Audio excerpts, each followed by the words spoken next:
ایک خاموش شام تھی۔ شہر کی فضائیں پرسکون اور سنسان تھیں۔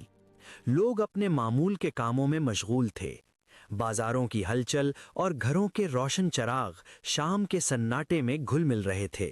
مگر اسی پرسکون شام میں ایک ایسا واقعہ ہونے والا تھا جو نہ صرف اس وقت کے لوگوں کے لیے عبرت کا سبب بنا بلکہ آنے والی نسلوں کے لیے بھی ایک سبق آموز نشان بنا۔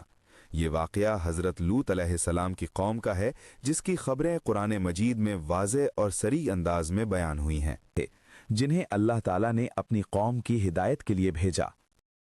اسلام کی تعلیمات کا مرکز ہمیشہ یہی رہا کہ اللہ کے سوا کسی کو عبادت کے لائق نہ سمجھا جائے اور اپنی خواہشات اور گناہوں کی، لیکن ان کی قوم اپنی خواہشات، دنیاوی لذتوں اور ظلم و ستم میں اتنی غرق تھی کہ وہ ہر نصیحت کو نظر انداز کرتی اور حضرت لوط علیہ السلام کی باتوں کو مذاق اور دھمکی سمجھتی۔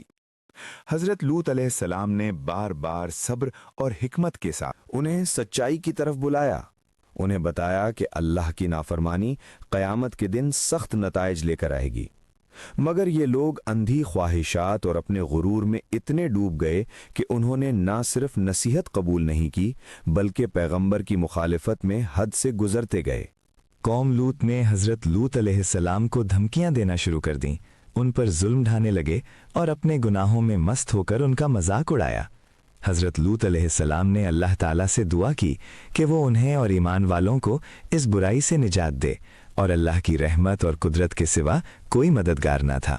آخرکار اللہ کی قدرت نے فیصلہ سنا دیا۔ ایک رات جب شہر کے لوگ گناہوں میں مست اور لاپرواہ تھے، زمین و آسمان کے درمیان ایک زبردست عذاب آیا۔ زمین نے اپنی تہہ میں چھپے ہوئے رازوں کو ظاہر کیا اور اپنی بیویوں کی طرح ان کے گناہوں کا حساب لیا۔ ہوا آگ اور بارش کے زبردست جھٹکوں نے شہر کو تباہ و برباد کر دیا۔ یہ واقعہ ایک عبرت آموز نشان بن گیا کہ اللہ کی نافرمانی اور ظلم کے نتائج کتنے شدید ہو سکتے ہیں۔ یہ کہانی ہمیں واضح سبق دیتی ہے کہ اللہ کی ہدایت کو سنجیدگی سے قبول کرنا، گناہوں سے بچنا اور حق کی راہ پر صبر و استقامت کے ساتھ چلنا نہایت ضروری ہے۔ حضرت لوط علیہ السلام کی زندگی اور صبر ہمیں یہ بھی سکھاتا ہے کہ برائی کے خلاف مضبوط اور مستقل مزاج رہنا ایمان کا حصہ ہے، اور اللہ کی رحمت ہمیشہ اپنے بندوں کے ساتھ ہے جو حق کی پیروی کرتے ہیں۔